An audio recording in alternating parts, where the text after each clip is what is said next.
अस्सलाम वालेकुम, welcome back to my channel, another day another vlog in my life. कैसे हैं जनाब? होपफुली कि आप सब ठीक होंगे। तो जनाब सुबह सुबह का टाइम है, घर के काम हो रहे हैं और ये बॉटल जो इतने दिनों से एक मेरे पास वो कहते हैं ना कि एक रिडल बनी हुई है कि इसको मैं कैसे साफ करूं। पहले मैं आपको इसको क्लोजअप लुक दिखाऊंगी। ये देख लें, ये अंदर से बहुत गंदी हो रही है। इसमें ऑयल जो है ना वो जम गया है। मैंने इसमें बहुत सारी चीज़ें की हैं। मैंने इसमें बेकिंग सोडा डाला, विनेगर डाला, लेमन जूस डाला, डिश लिक्विड डाला, गर्म पानी डाला, पूरी पूरी रात इसको रखा, ये ठीक नहीं हुआ। अब मुझे किसी ने बताया, आई डोंट नो, वो किसी ने टिकटॉक पे बताया था मैसेज, क्योंकि हर जगह पे लोग मुझे मैसेजेस कह रहे थे। किसी ने मुझे बोला कि आप कच्चे राइस लें, कच्चे राइस वो इसके अंदर डालें, उसके अंदर आप लिक्विड डिश लिक्विड डालें, गर्म पानी डालें and then shake shake shake shake shake करें। तो चलें करते हैं ज़रा, ये इसके अंदर ऐड करते हैं चीज़ें और फिर देखते हैं आपके सामने। इधर से मैं ज़रा गर्म पानी भी निकाल लूँ। ओके ओके, हाँ एक चीज़ मैं आपको बताऊँ कि जैसे आपने इसमें डाला ना तो चिपकेगा क्योंकि गीला है, तो इसमें साथ ही हमने ये भी ऐड कर देना। अब गर्म पानी ऐड करेंगे, गर्म पानी निकल के फिर इसमें डाल के वापस आते हैं हम, फिर इसको शेक करेंगे। चलें जी, गर्म पानी हो गया, पानी इसमें मैं ऐड कर रही हूँ एंड अब हम इसको शेक करेंगे।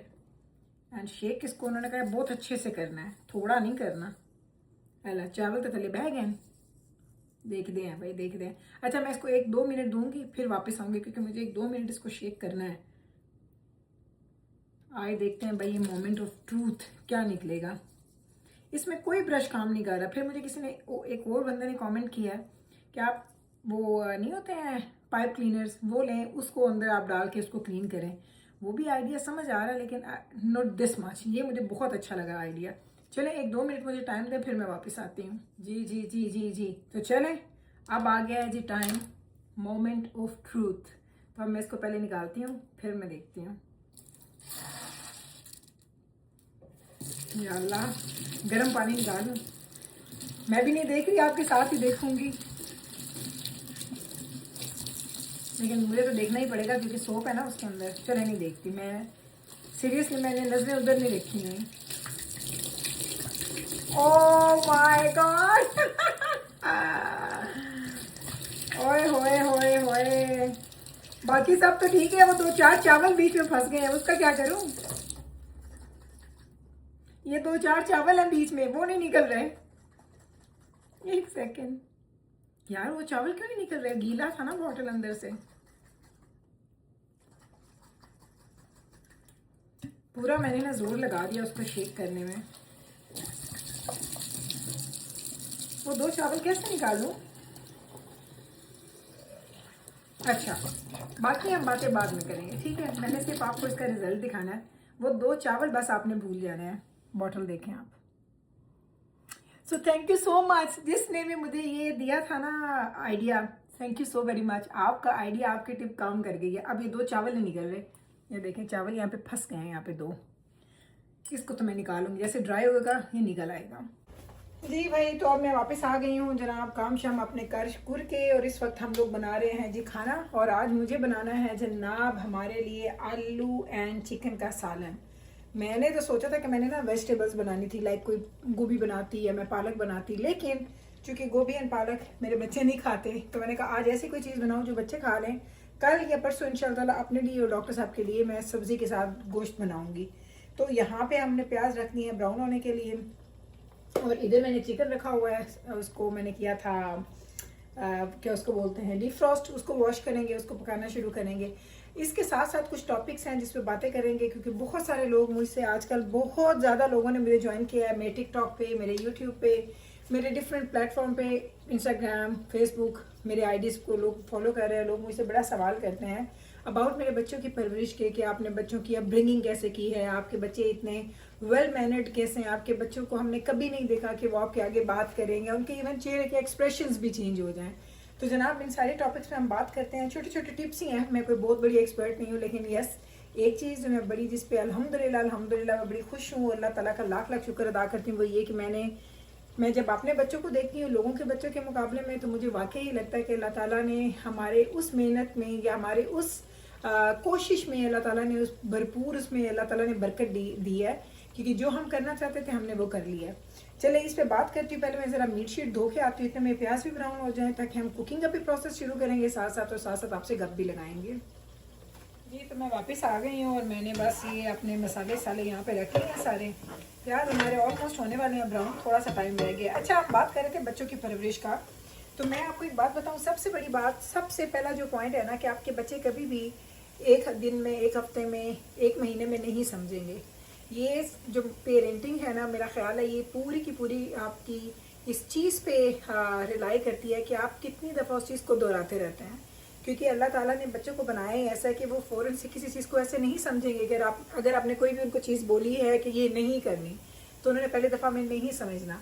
नंबर 1 कि आपको खुद भी वो चीज़ उनके सामने नहीं करनी, वैसे तो वैसे ही नहीं करनी, लेकिन उनके सामने तो बिल्कुल भी नहीं करनी। फॉर एग्ज़ाम्पल, अगर छोटे बच्चे हैं और आपसे वो कोई भी कोल्ड ड्रिंक मांगते हैं, डजेंट मैटर कि अगर आप पी भी रहे हैं तो आप उनके सामने अवॉइड करेंगे पीने से। फिर आपको उनको बार बार बार बार बार बार बताना पड़ेगा। ये मैं आपको बताऊं तो मैंने जब माशाल्लाह मेरा दजाना पैदा हुआ था 2004 के दिसंबर में। 2004 दिसंबर में दजाना पैदा हुआ, तो यकीन करें 2004 से लेके 2011-12 तक, ये कोई 7 नहीं 12-13 तक ये कोई तो जितने इतने सालों का जो टाइम था ना, इसमें मैंने और डॉक्टर साहब ने एज अ टीम हमने काम किया। हमें बिल्कुल ये लगता था कि हम जो चाहते हैं ना चीज़ें हमारे बच्चों में हों, या जो चाहते हैं हमारे बच्चों में ना हो। नंबर 1 कि हमें वो खुद में भी पैदा करनी है, दूसरा हमें बार बार बच्चों को बताना है। अगर हम चाहते हैं ना कि बच्चों ने कोई चीज़ खाई है तो वो जाके उसके गंदे बर्तन प्रॉपर जगह पे रखेगा, तो वो नहीं रखेगा। आपको उनको बताना पड़ेगा, कभी प्यार से, कभी सख्ती से। मैं एक बड़ी सख्त माँ होती थी एक ज़माने में, सीरियसली, आपको लगता नहीं है। सब कहते हैं गुल आप लोग बड़े फ्रेंडली हैं अपने बच्चों के साथ, स्पेशली क्योंकि डॉक्टर साहब आपको नज़र नहीं आते, वो बहुत ज़्यादा फ्रेंडली है, लेकिन मेरा तो आप सबको नज़र आता है और सब लोग इस चीज़ को बड़ा अप्रिशिएट भी करते हैं, गुल आप बड़ी ज़्यादा फ्रेंडली हैं बच्चों के साथ। लेकिन एक टाइम तक मैं इतनी फ्रेंडली नहीं थी, मैंने बड़ा बैलेंस रखा हुआ था। कभी अगर मैं हंस खेल रही हूँ तो किसी वक्त मैं बड़ा गुस्सा भी कर रही हूँ, कभी डांट डपट भी दिया, एक आध लगा भी दी, तो ये सब मैंने किया है। और यकीन करें कि कंसिस्टेंसी, बच्चों को इग्नोर नहीं करना। फॉर एग्जांपल, अगर बच्चा कोई ऐसी हरकत कर रहा है जो आप उसको नहीं करने देते, और वो इस चीज़ का फ़ायदा उठाता है कि अगर आप किसी महफिल में बैठे हैं, किसी रेस्टोरेंट में बैठे हैं, लोगों से फ़ोन पे बात कर रहे हैं और वो वही चीज़ करेगा, अगर तो आपने इग्नोर कर दिया ना, तो समझे कि वो बच्चा इस बात को समझ जाएगा कि वो इस तरह की हरकतें जो आप उसको नहीं करने दे रहे, वो किस तरह के सर्कमस्टेंसेस में कर सकता है जहाँ पे आप रिएक्ट नहीं करेंगे।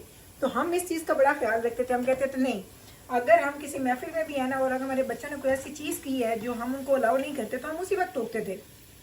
अच्छा, मैं आपको बताती हूँ, हम लोग पहले रहते थे उसी एक ही सिटी में जहाँ मेरी सिस्टर भी रहती थी। तो मेरी बहन के घर मेरे बच्चे कभी कभी कहते थे कि अम्मा can we have a sleepover, क्योंकि वो कज़न हैं, खाला का घर भी है, ताया का घर भी है, और भाई बहुत प्यार मोहब्बत शदीद वाला। तो चूँकि मैंने बच्चों को ये सिखाना था कि स्लीप ओवर्स अलाउड नहीं है, तो अब ये तो नहीं होता था कि मैंने अपनी बहन के घर में उनको छोड़ा नहीं, लेकिन होता क्या था, फिर मैं उनके साथ रह जाती थी अपनी बहन के घर, लाइक उनको सिर्फ सिखाने के लिए। या अगर मेरे बच्चे कभी अपनी खाला के घर से वापस आ रहे हैं और कोई टॉय है जो उनको पसंद है, तो वो कभी रोते थे ना, जैसे बच्चे छोटे बच्चे रोते हैं, तो मेरी बहन कहती थी नहीं नहीं ले जाओ कोई बात नहीं। तो मैं कहती थी सवाल ही नहीं पैदा होता, तुम्हारे घर से लेके जाएंगे ना तो ये आदतें इनकी पुख्ता हो जाएंगी। इस तरह से हमने बड़ी छोटी छोटी बातों पे, छोटी छोटी चीज़ों पे हमने बहुत ज़्यादा जोर डाल के उन चीज़ों को हमने मेक श्योर किया कि हमारे बच्चे वो चीज़ें ना करें जो हम नहीं चाहते। तो उसके लिए बस वही वाली बात कि आपको रोल मॉडल बनना पड़ेगा, आपको थोड़ा स्ट्रिक्ट पेरेंट भी बनना पड़ेगा, अदरवाइज आपके बच्चे नहीं सीखते। बच्चे बड़े सियाने होते हैं, उनको पता चल जाता है कि जो हमारे पेरेंट्स हैं ना, वो उस वक्त किस सिचुएशन में है, क्या सोच रहे हैं। मैं चिकन ज़्यादा शायद मैं थोड़ा कम ही डालूँ। तो वो कहते हैं ना कि इन शॉर्ट जो बात है ना वो ये है कि अगर आप जो चीज़ अपने बच्चों में चाहते हैं वो आपको एक तो उनको प्रैक्टिकली करके बतानी है, और दूसरा आपने उस चीज़ को एक दफ़ा भी लेट गो नहीं करना। एक दफ़ा भी अगर आपने उसको लेट गो कर दिया ना, तो बच्चे समझ जाएंगे कि इस चीज़ में गुंजाइश है। हमारे माँ बाप कभी तो कहते हैं कि ये करना है और कभी कहते हैं कि ये नहीं करना। तो बच्चों को भी हमें कंफ्यूज नहीं करना चाहिए, हमें बच्चों को भी ना इस चीज़ में बड़ी क्लैरिटी देनी चाहिए कि no is no and yes is yes. So ये चीज़ हम लोगों ने बड़ी इस चीज़ पे की। ये बड़े बेसिक सी कुछ चीज़ें होती हैं जो आप बच्चों को सिखाते हैं। फिर अगर आप ऐसे माहौल में हैं, मेरा दिल है मैं सारा डाल ही देती हूँ, कुछ नहीं होता, थोड़ा ज़्यादा बन जाएगा, इट्स ओके, पड़ा रहेगा, कोई खा लेंगे हम लोग। सो इसी तरह से अगर आप बच्चों को ये बताना चाह रहे हैं कि एक ऐसा कंट्री है जहाँ पे हमारा रिलीजन सेम नहीं है, हमारे भाई हैं, तो ये आपको रोज़ बताना पड़ता है। इवन टिल टुडे मैं अपने बच्चों को हर चीज़ रिपीट करके बताती रहती हूँ। तो ये छोटी छोटी चीज़ें आप करना शुरू करें। और जो कहते हैं ना लोग, बच्चे हमारे बच्चे मेरी बात नहीं मानते, कसूर बच्चों का नहीं है, कसूर आपका है। आपने बच्चों को सिखाया ही नहीं है कि आपकी बात उनके लिए कितनी इंपॉर्टेंट है, या अगर वो आपकी बात नहीं सुनेंगे, डजेंट मैटर वो 6 महीने के हैं, साल के हैं, 1.5 साल के हैं।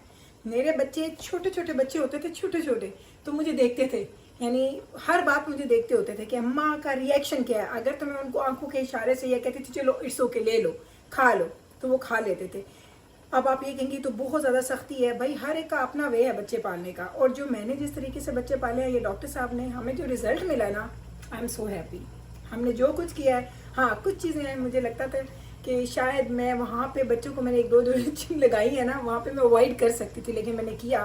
कुछ छोटे मोटे रिग्रेट्स होते हैं। कोई भी इंसान, वो कहते हैं ना कि आइडियली किसी भी सिचुएशन में बैठता नहीं है। हर इंसान में कहीं ना कहीं कुछ ना कुछ कमियां होती हैं, तो हमें भी हैं, लेकिन हमने वो कमियां जो हैं वो थोड़ी कम छोड़ी। बस अल्लाह का शुक्र ही है कि जब हम वापस मुड़ के देखते हैं तो हमें लगता है कि अल्लाह ताला का बड़ा करम था, अल्लाह का बड़ा एहसान था कि हमने उस तरह से बहुत बड़ी बड़ी गलतियां नहीं की हैं। अभी बस हमारा सालन जो है वो हाफ वे आ चुका है, और ये देखें इसकी हालत चेक करें। इस पर छींटे ऐसे आ रहे हैं ना, क्योंकि मैं तेज़ आंच पे बना रही हूँ।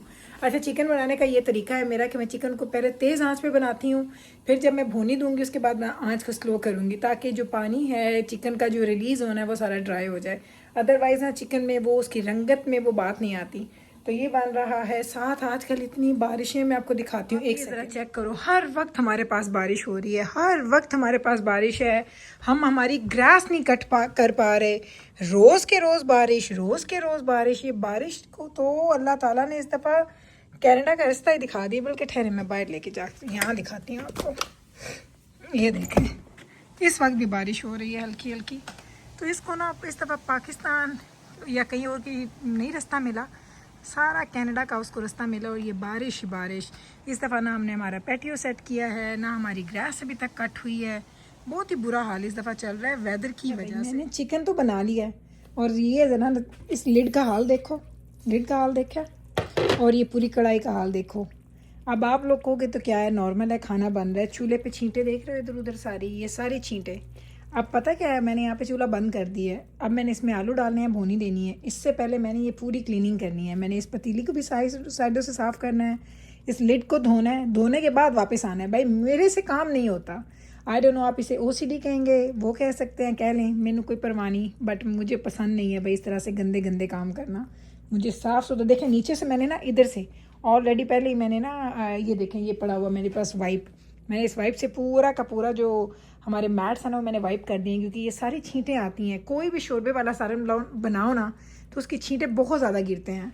तो वो मैंने क्लीन कर दिया। मैं ये क्लीन कर लूँ, आलू छील लूँ, फिर वापस आके फिर यहीं से हम आलूओं का सिलसिला शुरू करेंगे। आलू काट लिए हैं, आलू के ऊपर मैंने बस धनिया डाल दी, क्योंकि मैंने भूनी में डालने हैं। लिड हमने धो के यहाँ पे रखी है, और ये देखें चमक गई ना। ये है बस, कितना टाइम लगा मुझे, 4-5 मिनट। लिड मैंने धो के रख दी है, चूल्हा मैंने क्लीन कर दिया है, बैक स्प्लैश क्लीन कर दिया है, पतीली मैंने क्लीन कर दी है, और अब मैं ये चूल्हा ऑन कर रही हूँ दोबारा। अब दोबारा से छींटे उड़ेंगे, लेकिन कम उड़ेंगे। तो यहाँ की सारी क्लीनिंग, ये बर्तनों की सारी क्लीनिंग, एंड हमारा जो पकाने वाला बर्तन था उसकी क्लीनिंग, सिर्फ 5 मिनट लगे हैं और काम हो गया। मैं इस टाइम को नहीं बचाती, मैं इस टाइम को इन्वेस्ट करती हूँ, ताकि जब मैं काम करूँ सफाई में तो मुझे वो खुशी दे, ना कि मुझे ये लगा रहे कि हाँ ये ख़त्म करूँ, जल्दी जल्दी ख़त्म करूँ ताकि साफ़ कर दूँ, जल्दी जल्दी ख़त्म करूँ साफ़ कर दूँ। लोग होते हैं ना, पहले पूरा गंद फैलाते हैं फिर सफाई करते हैं। मैं साथ साथ सफाई करती हूँ, मेरे घर का भी रूल है और मेरा भी रूल है जी। तो अब हमारी भुनी हो चुकी है कंप्लीट। चिकन और आलू की हमने इकट्ठे डाल के भुनी, खूब हमने अच्छे से डाल दी है इसको, एंड खूब अच्छे से हमने इसको भुनी दे दी है। And now it's time to add water, क्योंकि हम इसमें वाटर ऐड करेंगे, शोरबा बनाएंगे। अब ये देखो ना, फिर हुआ मैस, लेकिन ये मैस थोड़ा कम है। तो आज मैस पे ज़्यादा बात होगी, इसको छोड़ते हैं और इसमें हम पानी ऐड करते हैं। उसके बाद हम इसको दम पे लगाएंगे, आलू गलेंगे, चिकन गलेगा, एंड हमारा खाना हो गया है रेडी। तो वापस आ चुके हैं हम लोग कॉफ़ी शॉफ़ी पी के, और अभी चेंज मैं नहीं करना। अब बस मैं क्या कर रही हूँ, पहले मैं डॉक्टर साहब के लिए रोटी बनाऊँगी। वही वाली बात, सबसे पहला खाना, ये नहीं कि ऐसा कोई असूल है, लेकिन मैंने बच्चों को ये सिखाया है कि घर में सबसे पहले जो स्टार्ट करेंगे वो बाबा करेंगे, क्योंकि घर में वो सबसे बड़े हैं। तो मैंने यहाँ तवा रख दिया गर्म होने के लिए, और सालन मुझे फिर गर्म करना पड़ेगा क्योंकि मैं गई हुई थी बाहर से आते आते लेट हो चुका है। तो you're obsessed? It looks so good. तो जिब्राइल का ना मैंने आज हेयर कट दिया है थोड़ा सा ना, उसकी लेयर्स का। एक आध दिन में आपको वीडियो भी नज़र आ जाएगी, आप देख लीजिएगा। तो जिब्राइल को मैंने हेयर कट दिया है। क्यों? एक बड़ा ख़ास स्पेशल डे आ रहा है जिब्राइल के लिए, तो फिर मैं आपको वो भी दिखाऊंगी, उसकी वीडियो भी, जो स्पेशल डे आ रहा है जिब्राइल के लिए। पहले हम रोटी बना लें। पहले पता है क्या हुआ, मैं खाना बना के गई हूँ गाड़ी में, और मैंने परफ्यूम भी लगाए, सब कुछ किया। मैं जैसे गाड़ी में जाके बैठी हूँ ना, डॉक्टर साहब कहते हैं हाय लगता पूरी हांडी चल के आ गई है। हालांकि मैं परफ्यूम लगा के गई हूँ। इसीलिए मैं हमेशा जो खाना है ना, वो मैंने उसके लिए अलग से कपड़े रखे होते हैं। मैं खाना उन कपड़ों में बनाती हूँ, ताकि जब फिर मैं बाहर निकलूँ तो मेरे पास से वो ना खाने की खुशबू ना आए। लेकिन वो डॉक्टर साहब को तो आई है। हालांकि डॉक्टर साहब ना बहुत ज़्यादा, उनका जो नोज़ है ना वो बहुत ज़्यादा सेंसिटिव नहीं है। यानी कि थोड़ी बहुत खुशबुएँ ना भी हों, बुरी भी स्मेल आ रही हो तो उनको पता नहीं इतना चलता। कहीं हम जाए ना, हमें कहीं से बुरी स्मेल आए तो हम इन्हें कहते हैं हाय स्मेल आ रही, कहते नहीं कोई नहीं आ रही, अच्छी खासी ठीक है। लेकिन आप इन्हें कहते हैं लगता है पूरी हांडी चढ़ के ना गाड़ी के अंदर बैठ गई है।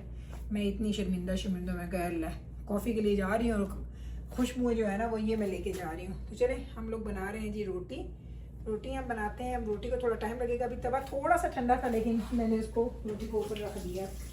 इन द मीनवाइल हम डॉक्टर साहब के लिए प्लेट बनाते हैं, और प्लेट बनाने के बाद हम उसको गर्म करेंगे, हरी मिर्चें काटेंगे, क्योंकि उनको हरी मिर्चों के बगैर खाना पसंद नहीं है। तो हरी मिर्चें मैंने 2 डाल के फ्रिज में रखी हुई है, मैं निकाल लेती हूँ। हरी मिर्चें धुला के फ्रिज के अंदर पड़ी हैं ऑलरेडी। यहाँ पे इनकी प्लेट बनाते हैं सालन की। आपको नज़र आ रहा है? मुझे ये नहीं पता कि क्या आपको नज़र आ रहा है कि नहीं आ रहा। मैं चाहती हूँ कि आपको नज़र आए। ये पता नहीं इतना बड़ा इस दफ़ा ड्रम स्टिक आया है, मैं हैरान हूँ कि ये पता नहीं ये चिकन को क्या खिलाते थे, इतना मोटा चिकन, साथ में आलू। भाई आलू तो हम मियाँ बीवी खाते हैं सालन के, और हमारे बच्चों में से कोई भी नहीं खाता आलू। तो मैंने ये डॉक्टर साहब के लिए प्लेट बना ली। इस पे हरी मिर्ची कट करेंगे, सीजर वीजर है। फिर मैं इसको गर्म करूंगी, क्योंकि गर्म करना भी ज़रूरी है।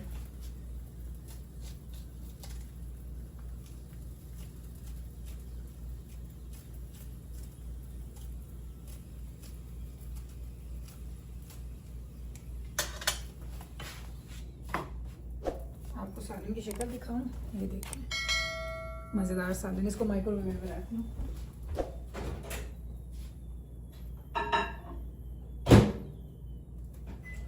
चलें ये गर्म हो जाए, इधर रोटी बन जाए, फिर डॉक्टर साहब को उनकी प्लेट बना के दे के आते हैं। ये डॉक्टर साहब का ट्रे रेडी हो गया। आधी रोटी, 1 अंडा, सालन एंड 1 आम, साथ में yogurt. So all kind of healthy food जो है ना वो इसमें है। इसके बाद हम भी खाएंगे हेल्दी फूड।